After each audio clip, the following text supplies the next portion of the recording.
नमस्ते। ट्रंप ने भारत पर भारी टैरिफ लगाया था, ये सोचकर कि इससे भारत डर जाएगा, उसके सामने घुटने टेक देगा और फिर उसके इशारों पर गधैया नर्तक करेगा। लेकिन भारत के प्रधानमंत्री ने ऐसा चक्रव्यूह रचा कि भारत का तो कुछ नहीं बिगड़ा, उल्टा अमेरिका उसमें ऐसा फंसा कि उसकी हालत भी उधरे तहमन जैसी हो गई है। हिंदुस्तानी जबान में बोले तो इसे कहते हैं 100 सुनार की एक लोहार की। यानी मोदी ने फटका नहीं, पूरा हथौड़ा उठाकर दे मारा। साथ ही यह संदेश भी दे दिया कि मोदी को कमतर समझना अमेरिका के लिए सबसे बड़ी भूल हो सकती है।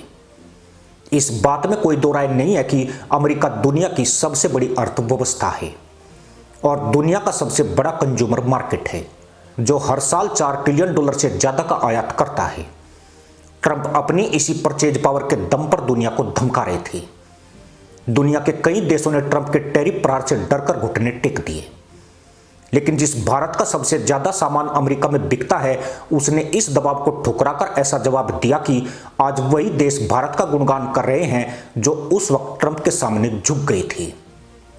यह वीडियो सिर्फ टैरिफ की कहानी नहीं है, वह सच है जो हर हिंदुस्तानी का सीना गर्व से चौड़ा कर देगा। यह उस रणनीतिक युद्ध की कहानी है जहां भारत ने बिना गोली चलाए दुनिया की सबसे ताकतवर अर्थव्यवस्था को उसकी ही चाल में उलझा दिया। और आज आप महसूस करेंगे कि जब देश में स्थिर सरकार होती है, दीर्घकालिक सोच होती है, तो उसके नतीजे कैसे इतिहास लिखते हैं। ट्रंप का भारत पर शुरुआती 25% टैरिफ सबसे बड़ा झटका था। भारत का स्टील, फार्मा और टेक्सटाइल सेक्टर अमेरिकी बाजार की वजह से दशकों से मजबूत हुआ है। इन 3 सेक्टरों से सीधे सीधे करीब 2,80,00,000 लोगों की रोजी रोटी जुड़ी है। साफ गणित है, अगर 25% टैरिफ लगेगा तो अमेरिका में भारतीय उत्पाद उतने ही महंगे होंगे, प्रतिस्पर्धा घटेगी और ऑर्डर टूटेंगे। यही अमेरिका का प्लान था, लेकिन भारत नहीं झुका। इसके बाद ट्रंप ने रूस से तेल आयात का बहाना बनाकर भारत पर अतिरिक्त 25% टैरिफ और लगा दिया। यानी कुल मिलाकर भारत पर टैरिफ 50% तक पहुंचा दिया गया। यह कोई व्यापारिक निर्णय नहीं था, यह आर्थिक दबाव बनाकर भारत की रीढ़ तोड़ने की कोशिश थी। पर आप अभी तक असली टारगेट नहीं देख रहे हैं। टारगेट भारत नहीं, टारगेट थे नरेंद्र मोदी। वही मोदी जिनका साफ मंत्र है, न आंख झुकाकर बात होगी, न आंख उठाकर बात होगी, तो सिर्फ बराबरी पर। मोदी का बीते 10 साल से ज्यादा का कार्यकाल अमेरिका के लिए असहज रहा है। कभी याद कीजिए, जब भारत का प्रधानमंत्री अमेरिकी राष्ट्रपति से मिलता था तो व्यवहार कैसा होता था। आज वही व्हाइट हाउस भारत को स्ट्रेटेजिक पार्टनर कहने पर मजबूर है।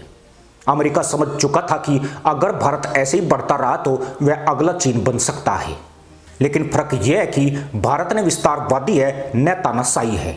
भारत लोकतांत्रिक है और यही बात पश्चिमी वर्चस्व के लिए सबसे बड़ी चुनौती है। ट्रंप का प्लान साफ था, अगर अमेरिका में भारत का निर्यात गिरेगा तो उद्योगों पर दबाव आएगा, नौकरियां जाएंगी, सामाजिक असंतोष फैलेगा और अंततः मोदी सरकार राजनीतिक दबाव में आएगी। मोटे शब्दों में कहे तो यह भारत को अंदर से अस्थिर करने की साजिश थी और इसमें अकेला ट्रंप नहीं, अमेरिका की पूरी आर्थिक लॉबी शामिल है। लेकिन भारत ने यह खेल उस नजरिए से देखा ही नहीं जिससे बाकी दुनिया ने देखा। भारत ने घुटने टेकने की बजाय नक्शा बदलने का फैसला किया। नई दिल्ली ने समझ लिया था कि अगर अमेरिका दरवाजा बंद कर रहा है तो दुनिया बहुत बड़ी है। भारत ने अमेरिका की ज्यादा खुशामद करने की बजाय उन देशों की तरफ ध्यान दिया जहां भारत अपने व्यापार को बढ़ाकर अमेरिकी बाजार से हुए नुकसान की पूर्ति कर सकता था। फिर नई दिल्ली से प्रतिनिधिमंडल उन देशों की तरफ भेजे गए जो भारत के निर्यात के अनुकूल थे। सबसे पहले रुख किया गया यूरोप का। यूरोपीय यूनियन के साथ लंबित फ्री ट्रेड एग्रीमेंट को तेजी से आगे बढ़ाया गया। 27 देशों वाला ईयू, जिसकी कुल जीडीपी लगभग $18 ट्रिलियन है, भारत के लिए वैकल्पिक सुपरमार्केट बन गया। 2024-25 में भारत का ईयू को निर्यात $124 बिलियन तक पहुंच गया, जो टैरिफ से पहले की तुलना में लगभग 21% ज्यादा था। फार्मा सेक्टर में अकेले $12.7 बिलियन का निर्यात हुआ। इसके बाद बारी आई ब्रिटेन की। ब्रेक्जिट के बाद ब्रिटेन खुद बाजार खोज रहा था। फिर इंडिया यूके एफटीए पर तेजी से बातचीत हुई। नतीजा 2025 तक भारत ब्रिटेन व्यापार $60 बिलियन के पार चला गया। भारतीय आईटी, टेक्सटाइल और स्टार्टअप्स को ब्रिटेन में नया जीवन मिला। खाड़ी देशों ने भारत के लिए रणनीतिक ढाल का काम किया।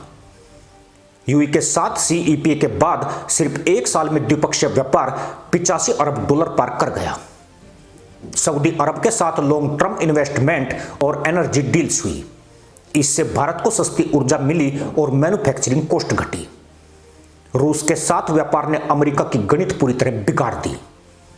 सस्ते रूसी तेल और गैस से भारत की उत्पादन लागत घटी। 2019 में जहां भारत रूस व्यापार 16 अरब डॉलर था, वहीं 2025 तक यह 65 अरब डॉलर के करीब पहुंच गया। और अब वो मोड़ जिसकी अमेरिका को उम्मीद नहीं थी। भारत ने अफ्रीका और लैटिन अमेरिका में आक्रामक विस्तार किया। ब्राजील, अर्जेंटीना, चिली, पेरू जैसे देशों में भारतीय फार्मा और आईटी का निर्यात 18% की दर से आगे बढ़ा। अफ्रीका में भारत चीन के बाद दूसरा सबसे बड़ा ट्रेड पार्टनर बन गया। अब अमेरिका की हालत भी देखिए। 50% टैरिफ के बाद अमेरिका में स्टील, जेनेरिक दवाइयां और कपड़े महंगे हो गए। अमेरिकी उपभोक्ता महंगाई से जूझ रहा है। हेल्थ केयर सेक्टर पर अतिरिक्त 10 अरब डॉलर का बोझ पड़ गया। यानी भारत को दबाने चला अमेरिका खुद अपने नागरिकों के सामने कटघरे में खड़ा हो गया। यही वजह है कि आज वही देश जो ट्रंप के सामने झुके थे, भारत की रणनीति को केस स्टडी बना रहे हैं। भारत ने दिखा दिया है कि ताकत सिर्फ बाजार के आकार से नहीं, विकल्प बनाने की क्षमता से आती है। यह लड़ाई सिर्फ टैरिफ की नहीं थी, यह लड़ाई आत्मसम्मान की थी। यह संदेश था कि भारत अब आंख मिलाकर बात करता है। और यही बात अमेरिका को सबसे ज्यादा चुभी, क्योंकि इतिहास गवाह है, जो देश आर्थिक रूप से आत्मनिर्भर हो जाता है, उसे डराकर नहीं चलाया जा सकता। इसी के साथ अनुमति दोस्तों, जय हिंद, वंदे मातरम।